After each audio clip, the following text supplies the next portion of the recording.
Hello and welcome. Good evening. You're watching Super 6 here on India Today. I'm Akshita and Nandagopal. Over the next 60 minutes, all the big stories of the last 24 hours rounded up for you. Let me begin by taking you through the 6 stories that we'll be getting you over the next 1 hour. Our top story on Super 6 this evening is an image shared by the Congress with a taunt at Prime Minister Modi, as the caption suggests, which says Gayab. But it's this picture itself, the image itself, that sparked outrage, with the BJP accusing Congress of spreading the Sartan se Juda narrative. We're going to be talking about the political fight on that.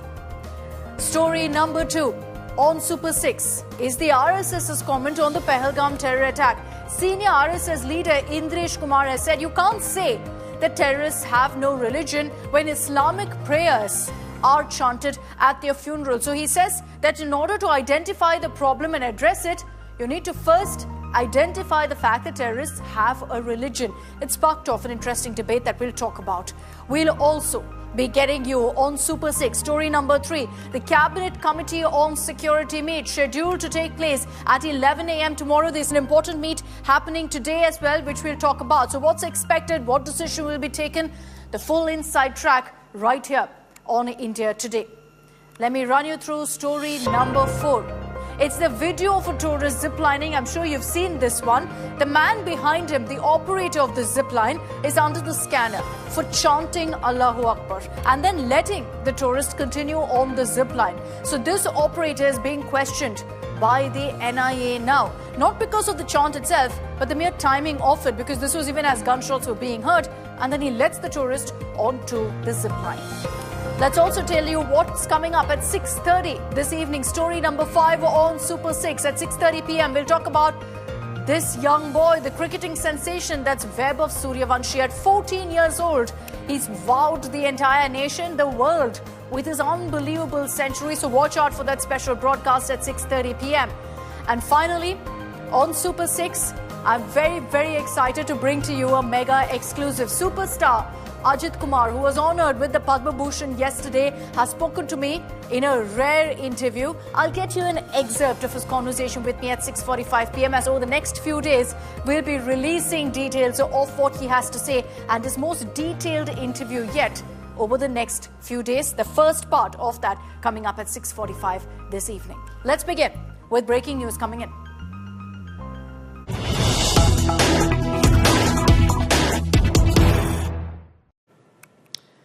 So as we speak right now, there is a high-level meeting at the Prime Minister's residence at 7 Lok Kalyan Marg. And remember that this is just before the CCS meet tomorrow, which is why this particular huddle everyone's talking about. Prime Minister Modi calling this particular meeting. The Defence Minister Rajnath Singh is at the meeting. The Chief of Defence Staff, the National Security Advisor Ajit Doval, all a part of the meeting. In that picture on your screens, you can see the 3 service chiefs present. The Chief of Defence Staff are also present, and you have, in fact, Rajnath Singh, the Defence Minister. This is a meeting that's happening at 7 Lok Kalyan Marg at the Prime Minister's residence. And important again to highlight here that this meeting is happening ahead of the CCS tomorrow, which is the Cabinet Committee on Security, which has all the top union ministers coming together. Is something cooking? What's brewing? It's of course leading to endless speculation. The fact that you're seeing one meeting after another. Remember, just yesterday you had Defence Minister Rajnath Singh meeting with Prime Minister Modi at his residence. That meeting went on for about 40 minutes. Today, in the matter of 24 hours, another meeting where the Prime Minister is again in a huddle with the Defence Minister. This time, you've got all the other top security officials. The National Security Advisor is there. The Chief of Defence Staff is there. The Army Chief, Navy Chief, Air Force Chief, all of them seen in that picture. And so that tells you what a crucial meet this is. Some of the biggest security officials in the country right now in a huddle with the Prime Minister. And this will obviously lead to speculation of what the government is planning. What are we going to be seeing in the days to come? Even as the Prime Minister sent out a very clear message that terrorists will pay and those backing terrorists will also be punished. That India will ensure fitting response to terrorism. In light of the Pahalgam attack, There have been multiple such warnings that have come in from Prime Minister Modi, from Home Minister Amit Shah as well, and which is why images like this has led to speculation that there could be something in the offing. There could be a discussion by the government right now on how to take things forward. These are the first images of that meeting at the Prime Minister's residence. You can see Defence Minister Rajnath Singh there. You've got the National Security Advisor Ajit Doval also right next to the Prime Minister. So all the top officials right now at the Prime Minister's residence. We're going to be also getting you details of really what's transpired in that meeting. But you can also see at this point General Anil Chauhan, the Chief of Defence Staff, in this particular meeting. The Army Chief also to his right, to General Anil Chauhan's right. And then right opposite them is the Navy Chief and the Air Force Chief. So crucial meeting that's taking place. Shivani Sharma, who tracks, in fact, the defence sector for us, is joining us with more on this. Shivani, what are you really picking up from your sources? What is happening, transpiring in this meeting, considering that yesterday we saw the Prime Minister meeting with the Defence Minister? There's endless speculation that something's in the works. Akshita, due to the sensitivity of this whole operation and the plan, the strategy, much details are not being shared or not being divulged. But what we can get to know is that Prime Minister Narendra Modi is personally monitoring the whole operations that go on after the Pahalgam terror attacks that happened exactly 7 days back. And yesterday also, remember, Defence Minister Rajnath Singh had met the Prime Minister and briefed him for 40 minutes. And before that, the CDS had briefed Rajnath Singh. Today, when we see this crucial meeting happening, we also see the Defence Minister, CDS, NSA, all the three chiefs. So that means something big is transpiring, some big deliberations are taking place, but the details of which are not being divulged due to the sensitivity of this whole operation. But certainly, as Prime Minister has warned that the terror outfits will not be spared, the ones who support terrorism will not be spared. So it is very much clear that some big action is going to take place, Akshita. And we have been reporting since morning that today also there was some counter-terror operation, the coordinated operations that were going on at multiple locations that were not to be disclosed. So perhaps it can be a combination of multiple operations that still go on ground and something which is impending, which is imminent, for which the Prime Minister is taking the brief and review from the service chiefs as well as the Defence Minister and NSA and CDS also. You know, Shivani, we also know that the Prime Minister has been very, very closely tracking the operations that are currently underway in South Kashmir to nab the terrorists. We've also been picking up from our sources that the Prime Minister has been in frequent communication with the Defence Minister to check the readiness of our forces. So this could perhaps be a meeting where essentially he's seeking a status report from the forces as well. You're right, Akshita. It can be a status report briefing, or what you call the debriefing, which happens after an operation, or a briefing that takes place before an operation. So nothing can be said as of now, but one thing is very certain, that India is strategically planning to hit the terror outfits, the terror supporters, the terror state Pakistan very hard. And we've not seen such kind of meetings happening in past few years. We've seen this for the first time after the Pahalgam attack, how personally Prime Minister Narendra Modi is involved in these operations. There is something for which these forces are preparing, something which is going on right now on ground, something which has already happened. So, Akshita, we do not know what is going to happen or what is happening, but something of a nature that Pakistan and all those terror supporters will always remember. So this will be a response from India that the Pakistan will never forget, and the terrorism will be wiped out as was being warned by Prime Minister Narendra Modi. Okay, so we are going to, at this point, also get you more details of what's transpiring in that meeting. Let me also highlight for our viewers at this point who is present in that huddle. Prime Minister Narendra Modi is there. Defence Minister Rajnath Singh.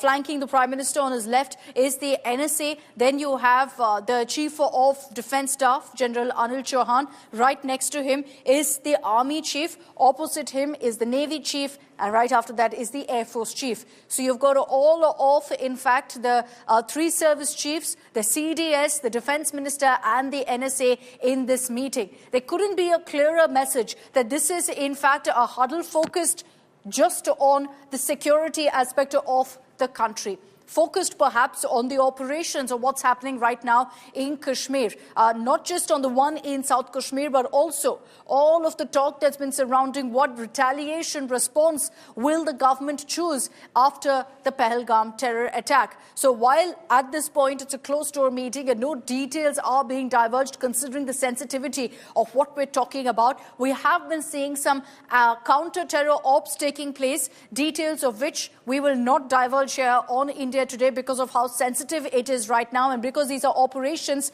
that are in fact to eliminate and target the enemy. So clearly at this point we will not reveal those details at this moment. Once there's an official confirmation, those details will be out on the counter-terror ops that are also taking place right now, triggered, of course, by the Pahalgam attack. But important to highlight that right after this meeting, and Shivani, I'll bring you in on this as well, right after this meeting tomorrow is the CCS, which is the Cabinet Committee for Security. So that's going to be another very, very important meeting. The timing of these meets, Shivani, is what's triggered speculation that, there could be something in the offing here. And tomorrow, the Prime Minister will be chairing 3 back-to-back meetings. First is the Cabinet Committee on Security, where you'll see the top Modi ministers all coming together. This is the second such CCS meet. After that, there will be Cabinet Committee on Political Affairs that will be also meeting tomorrow under the leadership of Prime Minister Modi. So in that meeting, Prime Minister Modi will be there, Rajnath Singh, Amit Shah, Nitin Gadkari, JP Nadda, Nirmala Sitharaman, Jitin Ram Manji, Sarbananda Sonowal, Ram Mohan Naidu and others will be present. So that's a much larger gathering when you look and you compare it to, in fact, the first meeting, which is just the top Modi ministers. After that, the third meeting that we're talking about will be the meeting of the Cabinet's Economic Affairs Committee. That will be held, we understand, at 11:15. The cabinet meeting after that will be held. This is the first cabinet meet after the Pahalgam attack. So, Shivani, lots of action expected tomorrow. 3 meetings that the Prime Minister will be a part of. And these 3 meetings very crucial to what's happening right now in Kashmir. Akshita, remember, this will be the second CCS that will be taking place within a week. And this is a rare meeting schedule that you were also mentioning about. 3 important meetings in a day. And remember, between all these meetings, we've seen how the opposition parties have also been kept into confidence. They have been briefed about the situation. Not only the opposition parties, but the envoys of different countries, they have been briefed about the situation. Remember that meeting in the South Bloc where we saw the diplomats of nations arriving. They were briefed by the government. And another meeting is scheduled for tomorrow, the CCS, that's going to happen twice in 7 days, when Prime Minister Narendra Modi will be sitting with all his senior ministers. He will be briefed about the Pahalgam attack and the operations that are being going on after this attack that has been one of the biggest attacks that India has witnessed after Pulwama. And Pakistan deserves a befitting reply, a befitting response, and that is why we see these deliberations that are happening. A lot of commotion at the LOC also, Akshita. We see that since past 5 days, there have been ceasefire violations that are provocative in nature by the Pakistani army. Pakistani army has been declaring a number of exercises. It is moving its radars, its equipment close to the borders. While India is preparing, these deliberations are pointing out, they are hinting at something big that's going to happen and something that has already been done on ground. We need to wait and watch what details diverge after this big action takes place. Okay, Shivani, thanks for those details. I'll quickly bring in Aishwarya Paliwal also for an update on those meetings lined up tomorrow. The Prime Minister, Aishwarya, will be part of 3 meetings. It will take place back to back. It's the second CCS, Cabinet Committee on Security meeting that will be happening tomorrow after the Pahalgam attack. But the first cabinet meeting that's happening after the Pahalgam attack. And so there's a lot of speculation, considering that as we speak right now also there's a security huddle taking place with the Prime Minister leading that meeting too. Well, Akshita, one thing is very, very clear. The government understands that they need to do 2 things. One thing is to make sure that we give a befitting reply to Pakistan, and the world understands that India will not let this go. And the second thing that the government at the moment is focusing on is that India should not get derailed. So these are the 2 things that simultaneously, Akshita, the government at the moment is working at. That's the reason why the first thing that will happen tomorrow is the crucial CCS meeting. We also saw how just 24 hours after the terror attack took place, the CCS was held, and we saw how stringent actions were taken, decisive actions were taken by the government. Similar thing we can expect tomorrow also. In just a couple of hours, we will see India taking more stringent action, and the process of isolating Pakistan will continue. And after that, the cabinet meeting will focus on how India needs to be on track. We are telling the world that we will not bow down, and also telling the world that the progress that we have made over the past many years, that progress will continue. But let me tell you, from what we can understand from our sources in BJP, tomorrow decisive action will be taken. Pakistan will be isolated. That's what the government at the moment is looking at. Akshita. Okay, Aishwarya, just stay with us as we in fact get you the latest updates on the high-level security meet.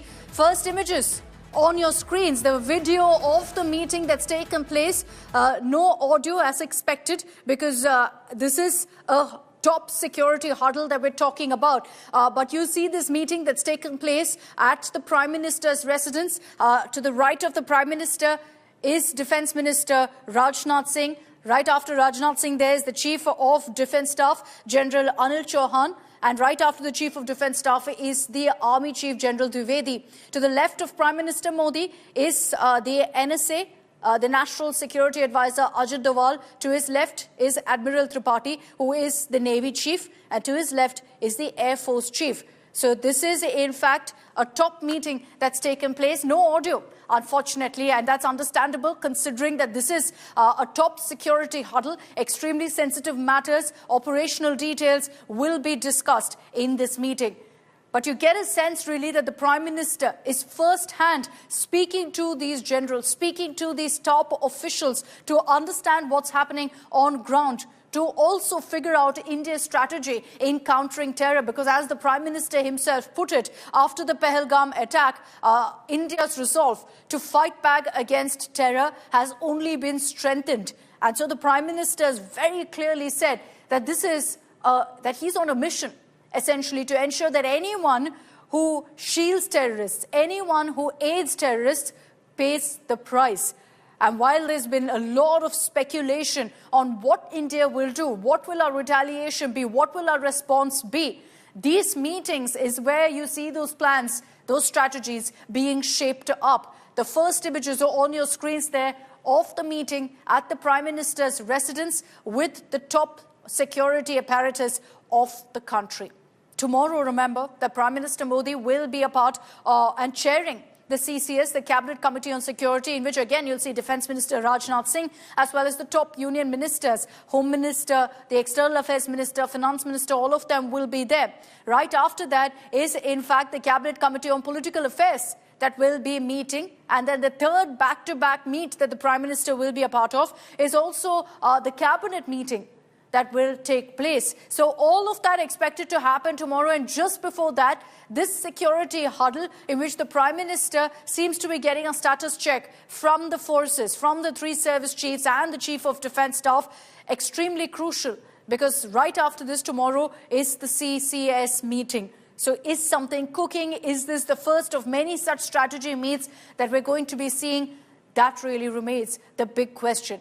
Obviously, at this point, none of those operational details or what really is planned will be put out, considering that it will hamper operations. So we will stick to the details that are officially communicated by the government right now on what exactly our response will be to the Pahalgam attack. We're going to be connecting with our reporters on the ground also to get you the details of this meeting that's taking place at the Prime Minister's residence.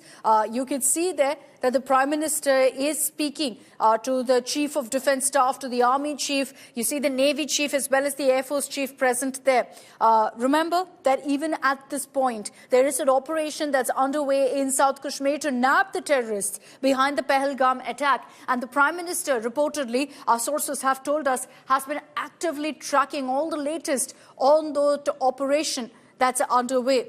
He's been briefed repeatedly by the National Security Advisor, by Ajit Doval. He's been briefed repeatedly by the Defence Minister as well on those details of the operation as it continues to move forward. And that's because 7 days on, unfortunately, those terrorists are still hiding in the forested areas of South Kashmir. So the Prime Minister has been watching like a hawk, watching every development update that's come in on that operation. And I want to bring back Shivani Sharma for more details on this meeting. Shivani, first video that's come in, the clip of that meeting that's taken place at the Prime Minister's residence.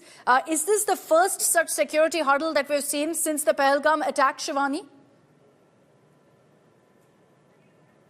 Let me tell you that this meeting is happening at a very crucial time when we are hearing about a number of operations that are taking place on ground. And this is happening for the second time when the Prime Minister is meeting the Defence Minister in last 2 days. And third time when he returned from Saudi Arabia, where he had cut short the visit when the Pahalgam attack took place. And today he is holding this important meeting where we see the NSA, the CDS, along with Raksha Mantri and the three chiefs who have already apprised the Defence Minister, who have already briefed Defence Minister about the action that goes on ground against terror. And we are expecting some big announcements about what is going on and what is going to happen and what has happened on ground, because we were hearing of some operations that were going on since morning at undisclosed locations against the terror outfits. So there can be two possibilities. Either the operation has already been done, another that the operation continues and some big preparations are going on, of which Prime Minister Narendra Modi is personally taking stock about and personally reviewing what is happening right now on ground after the Pahalgam attack took place exactly 7 days before. Okay, so at this point, Shivani telling us that this could either be a debrief or it could be a briefing ahead of an operation that the forces could be a part of. But Shivani, this seems to be the first such security huddle where you've got the NSA, the Defence Minister, the three service chiefs and the CDS present. Combine and club that with the fact that tomorrow you're going to be seeing not 3, I correct myself, 4 back-to-back meetings in which the Prime Minister will be there, the CCS meet, the Cabinet Committee of Political Affairs, the Economic Affairs, all of those meetings happening. You kind of join the dots there, and it definitely seems that within the next 24 hours, there could be some step or perhaps some announcement made by the government. Certainly, there can be a big announcement made by the government about the action that the government has been taking against the terror. And this meeting is very important because, the kind of meeting which is happening is not usual. The way the CDS, along with the chiefs, the NSA and the Defence Minister, they are briefing the Prime Minister. And this is the second day in a row when Defence Minister met the Prime Minister. So something unusual, something big that is being planned or which has already been done can be there. And we need to wait for more details, Akshita, as we see that these meetings, back-to-back meetings happening, and not only today.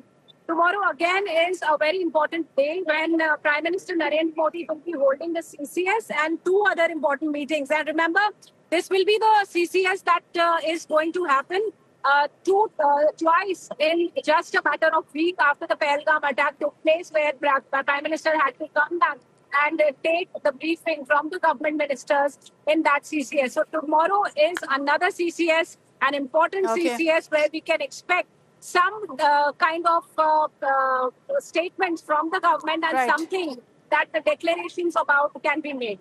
All right, Shivani, thanks for those details. Let me also bring in Gaurav Sawant on this broadcast. Gaurav, as we're putting out the first clippings that have emerged of the meeting that's happened at the Prime Minister's residence, in your experience, Gaurav, when you have the three service chiefs, the CDS, the Defence Minister and the NSA meeting with the Prime Minister, what really will be discussed? Is it a debriefing of some sort? Is it a briefing about an operation that could be kicked off?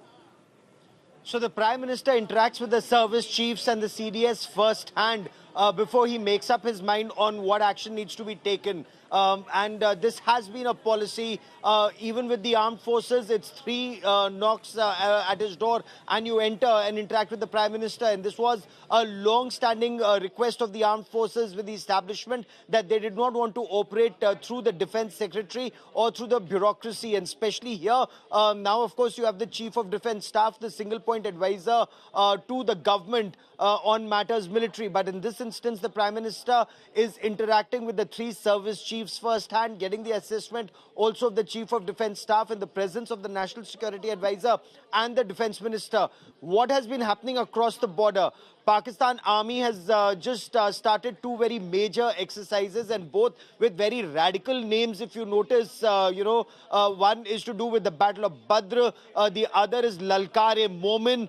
These are the kind of exercises that Pakistan is starting. It's moving its men and material closer to the borders, whether it's missile launchers. They're now kind of unleashing them or displaying them. They're also moving their radar systems closer to their borders, their early warning systems, their tanks, their armored personal carriers, their howitzers and cannons are being moved. And all those images, whether that movement is taking place by train, track or by road, all of that is on display for the world to see, or at least people in Pakistan to see. Their fighter jets, whether it's the JF-17 Thunders, whether it's the F-16s, they are being moved around very extensively. There's an exercise that's been planned for Skardu, which is in Gilgit and Baltistan. So there is something that Pakistan fears that could happen in what Pakistan calls its northern areas and in Pakistan-occupied Jammu and Kashmir. Their Defence Minister, Khwaja Asif, has gone on record to say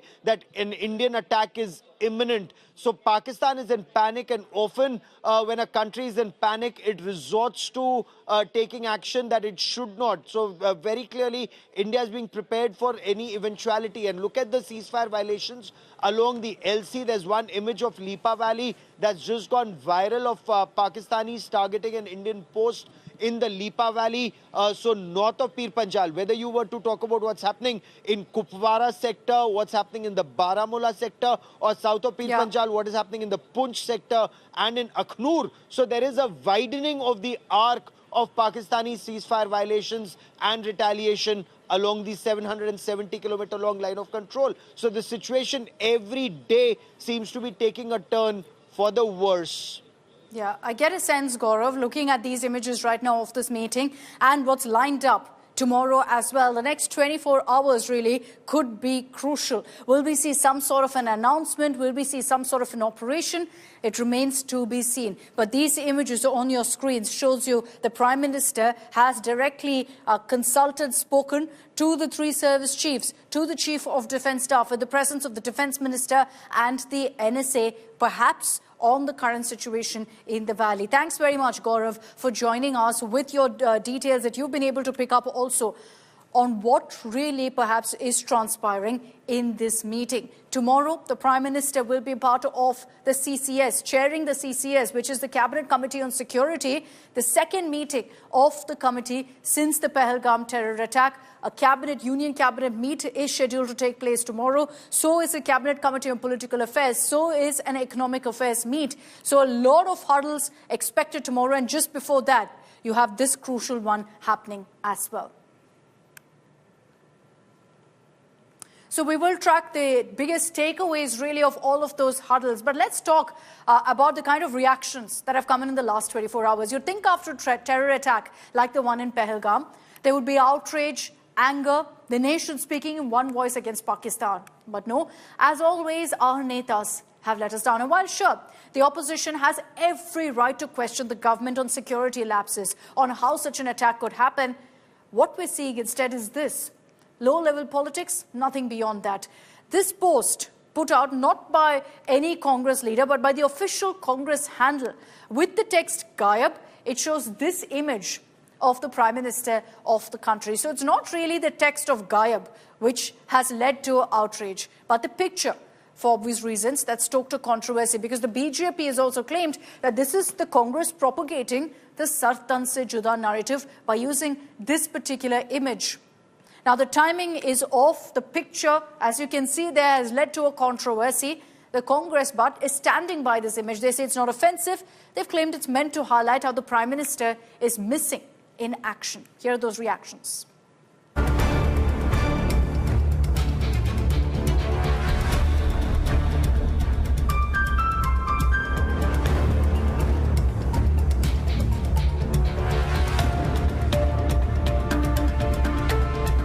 The show of unity put up by the Indian political parties after the terror attack in Pahalgam seems short-lived. A social media post by the Congress official handle has sparked a massive controversy. The principal opposition party took a direct jibe at the Prime Minister Narendra Modi with a poster titled Gayab, questioning the response to the Pahalgam terror carnage. The Bharatiya Janata Party strongly objected, accusing the Congress party of having a Sar Tan Se Juda mindset. Sir तन से जुदा आज लश्करे पाकिस्तान कांग्रेस की विचारधारा आधारशिला उनका चरित्र बन गई। लश्करे पाकिस्तान कांग्रेस का प्रयास है कि इस अहम समय में किस तरह से भारत को कमजोर किया जाए। The Congress, however, has defended the social media poster. अफसोस के साथ कहना पड़ता है कि सर्वदलीय बैठक में प्रधानमंत्री नहीं थे, पर वो सऊदी अरेबिया से आए और एकदम चुनावी भाषण देने के लिए बिहार पहुंच गए, और अभी अभी मैंने पढ़ा है कि 4 तारीख को वापस बिहार जा रहे हैं। कभी कभी पार्लियामेंट में भी आना चाहिए उनको, लोकसभा और राज्यसभा में। But that's not it. The Congress post was also shared by former Pakistani Minister Fawad Hussain Chaudhary, who also went on to attack Prime Minister Modi. A similar controversy unfolded on Monday when several Congress leaders strayed away from the official party line, questioning not just government's action with regard to punishing terror, but also questioning the version of the survivors and eyewitnesses. The Congress then decided to gag its leaders from passing comments on the terror attack, which is beyond the official line.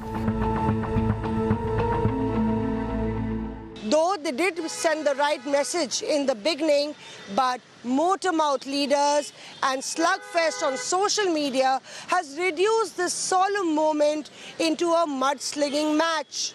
And it, of course, does terrible damage to the collective conscience of the country. With video journalist Alok Das, this is Mosmi Singh in Delhi for India Today. And listen in to the controversial remarks by Congress leaders in the last few days who've either backed Pakistan's claims or said targeted killings did not happen in Pahalgam. बात क्या करते हैं तो उन्होंने हिंदू का पूछ कर मारा। अरे कोई टेररिस्ट को पूछने तक समय होता है क्या? उनके कान में जाके नजदीक जाके पूछेगा। ये सब जो बातें हैं बहुत सारे इसमें कंट्रोवर्शियल, कोई बोलता है ऐसा हुआ ही नहीं, कोई बोलते हैं ऐसा हुआ है। ये प्लान करके मत करो। टेररिस्ट है, उसको कोई जात धर्म नहीं होता है, उसके साथ में ऐसा मत करो और उसको सीधा से सीधा उनको पकड़ के कार्रवाई करो। ಯಾರು ನೀವು ಹೊಡೆದು ಓಡಿ ಹೋಗ ಜಾತಿ ಕೇಳ್ಕೊಂಡು ಹೊಡ್ಯೋಕ್ಕಾಗತ್ತೇನ? ನೀನೇ ಪ್ರಾಕ್ಟಿಕಲ್ ಇದು ಯೋಚನೆ ಮಾಡಿ ಹೊಡೆಬಿಡಂಗೆ ಹೊಡಿತಾನೆ ಓಡಿ ಹೋಗ್ತಾನೆ. ಅವ್ನು ನಿಂತ್ಕೊಂಡು ಕೇಳಿ ಹೊಡೆಯಟ್ಟು ವ್ಯವಧಾನ ಯಾರಿಗಿರೋದು? ನೋಡಿ, ಇದನ್ನ ಏನೇ ಇದ್ರೂ ನಾವು ಈ ರಾಷ್ಟ್ರದಲ್ಲಿ ನಾವು ದುಃಖಿತರಾಗಿದ್ದೀವಿ. ಅದನ್ನು ಧರ್ಮಕ್ಕೆ ಹೋದ ಹಚ್ಚಿ ಅದ್ರ ಲಾಭ ತಗೊಳ್ಳುವಂತ ಹುನ್ನಾರ ಏನು ನಡೀತಿದೆ, ಇದು ಆಗಬಾರ್ದು. If Pakistan says that it is not involved, let us accept that argument for a time, and we shall ultimately go by our investigating agencies. What will we do with water that is available. It will submerge Punjab and Jammu and Kashmir altogether. And water should flow down to the sea through its own course. That is what is happening this time. I have a feeling we mustn't go that far. Okay, let's just talk for a moment about the magic that Web of Suryavanshi has weaved. And I want to bring in our consulting editor, Nikhil Naz, and also Rajdeep Sardesai on this broadcast. Rajdeep, I'm going to begin with you because we've put out two images on our screens. One of 14-year-old Web of Suryavanshi and the other of Master Blaster Sachin Tendulkar at the young age of 16. I understand that you were the first journalist to interview Sachin. So if you compare the two, Rajdeep, do you think Weber versus Sachin in the making? First of all, Akshita, I was fortunate to be one of the few, one of the first to interview Sachin Tendulkar all those years ago. But look, I think that's part of the problem. Every time we have a teenage sensation, and there is little doubt that Vaibhav Suryavanshi is that, the comparisons will come with Sachin Tendulkar. But Indian cricket in 2025, Akshita, is very different from Indian cricket in the late 1980s. There was no IPL. Indian cricket was largely revolving around first-class cricket, around test cricket. So opportunities were fewer. Vaibhav Suryavanshi is from the IPL generation where he gets a multi-crore contract at the age of 14. But what he did yesterday reflected some of the qualities I saw in Sachin Tendulkar as a young boy, that fearlessness, the ability to look all these bowlers in the eye, wonderful stroke play, hand-eye coordination, perfect, and a lot of power. I think the one thing that struck me is because of this remarkable backlift that he has, high backlift, he has great power. He packs a punch. And you just now mentioned you don't know what you were doing at 14. I was desperately trying to play cricket at 14, but could barely hit a boundary. And this young kid is hitting test bowlers for 6.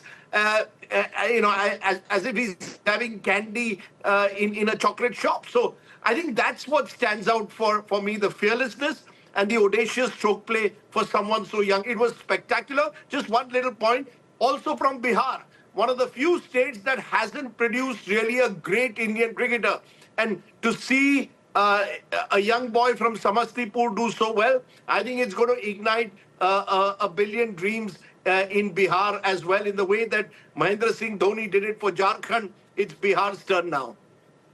Absolutely wonderful. I think it's great for Bihar. It's great for the country. And it kind of shows you that maybe, Nikhil, I'd like to bring you in also on this, that we're headed in the right path, that we've got a great generation of cricketers coming our way with the likes of Suryavanshi and so many other youngsters.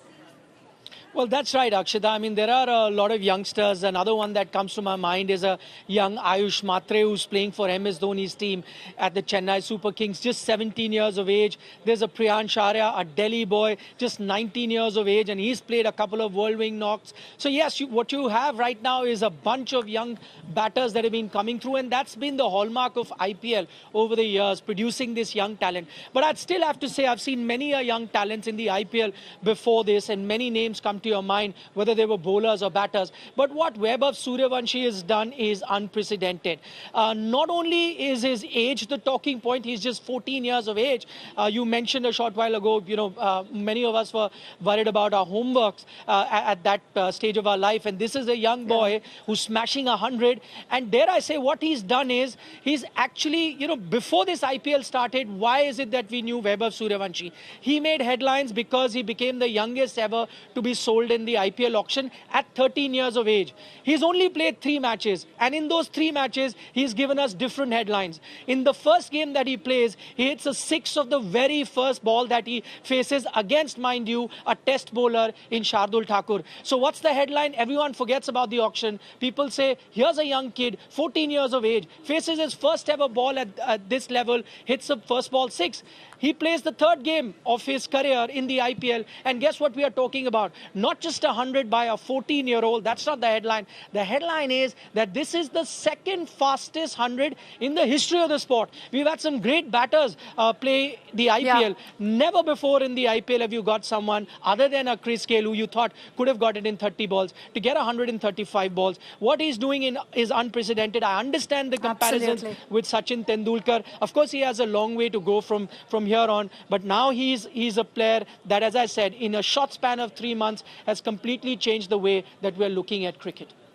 So true. You know, both you, Nikhil, and Rajdeep are talking about stroke play. But to a rookie like me, what stands out is that a 14-year-old goes out there on such a big platform, manages to completely shake off nerves and perform in that manner. I can't imagine doing that at 14, which is what makes this so amazing. And I think all of us wish him the very, very best in the future. Also, thanks very much, Rajdeep and Nikhil, for joining us on this broadcast. All right, let's move on to the moment that all of you have been waiting for. Superstar, or Tala as he's popularly called, Ajit Kumar's first interview in 10 years. I sat down with him for over 60 minutes where he's spoken about his career, he's spoken about his love for motorsport, for racing. He's spoken about what really drives him as an actor, some of his best performances, about politics too. A lot really that Ajit Kumar had to say, and I'm very, very excited to bring to you part 1 of this podcast interview with superstar Ajit Kumar. Enjoy this. Shri S. Ajit Kumar, Kala Film Abhinay. Joining us here on India Today is Mr. Ajit Kumar, or rather Padma Bhushan. Ajit Kumar, Vanakkam, thank you so much for joining us. Congratulations, first of all. Has it sunk in that you're now a Padma Bhushan? Vanakkam, Akshita. Honestly, it still hasn't sunk in. Like I said, I'm still very middle class at heart. You know, so it feels so surreal, you know, to be here, you know, experiencing all these emotions. Would like to thank the government of India to have received the award from the Honorable President Srimati Draupadi Murmu ji and Honorable Prime Minister Narendra Modi ji. Wish to thank them, the film fraternity, the motorsports fraternity, my friends from the aero modeling, you know, fraternity, the Rifle Club of Chennai. I think I owe it to all of them, and of course my family. Your biggest support system. My biggest support, my parents, my siblings, Shalini, my kids, Anushka. We saw them very proudly applauding my son, when you were there. Advik. And yeah, Shalini, she made so many sacrifices, so she's been the pillar of my...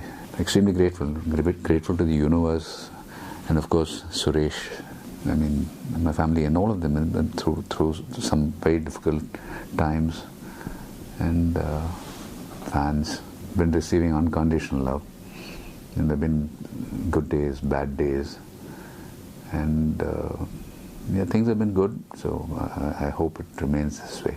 What was that moment like? You found out in January, a few months ago. What was that moment like? What were the emotions that you went through? Because do you feel, you know, this means that you've peaked as an actor? Firstly, I was very overwhelmed. And secondly, moments like this inspire you, or it kind of reassures you that you're on the right path, and to continue to do what I have been doing all these years. You know, when you were honored with the Padma Bhushan, I remember posting about it, and I referred to you as superstar. And I got a lot of comments from your fans saying, no, Ajit sir doesn't like being called superstar, doesn't like being called Tala. Is that your secret to success, staying grounded? Because you are a superstar. No, I don't believe in all these, what should we say? These tags. Yeah, you know, suffixes to your name. I prefer being called Ajit, AK, or whatever. I mean, see, it's just another job. If you really, it's just another job. I mean, I'm an actor by profession. I get paid for it, doing my job. Fame, fortune are all byproducts of your work, you know. So I think I love my job. I love what I've been doing for the last 33 years. And trying to keep my life as simple as I can. You've done more than one thing, I think, in 33 years, besides acting, which is a full-time job in itself. You're also a racer, you're also a shooter. How do you find the time to, you know, juggle all of these things? I think I've been very lucky. My friends, had friends who had, you know, varied interests, like in rifle shooting or aero modeling. So it gave me the opportunity to pursue those hobbies. So like they say, being at the right place at the right time with the right people. So I lucked out. You know, can I just say that it's so wonderful that you acknowledge your wife's contribution and the fact that she's made sacrifices. Not many men do that, and I think you're setting a great example. No, I'm not trying to sound politically correct here. I mean it in every sense. Yeah. As you all know, she's so acting popular. popular, so much loved by the people, and for her to just, you know, take a back seat and support me every step. I mean, there have been times when probably my decisions have not been the right decisions, but still stood by me, not discouraging me, you know, and standing by my side during the tough times. She deserves a lot of credit for everything that I have achieved in my life. Probably living a dream. Like even the whole, you know, this experience of being here, receiving the Padma Bhushan, it's so surreal. I'm scared that, you know, somebody kind of wake me up. You know, just pinch me and wake me up, and you know, But it was all a dream. It's like, and I'm scared that, you know, I'd wake up, you know, thinking this is all a dream.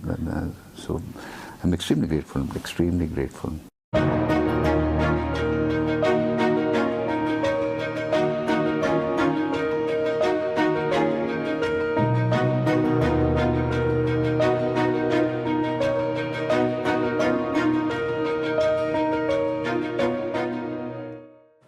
So that's just a glimpse of what you can expect in that full interview for over 1 hour.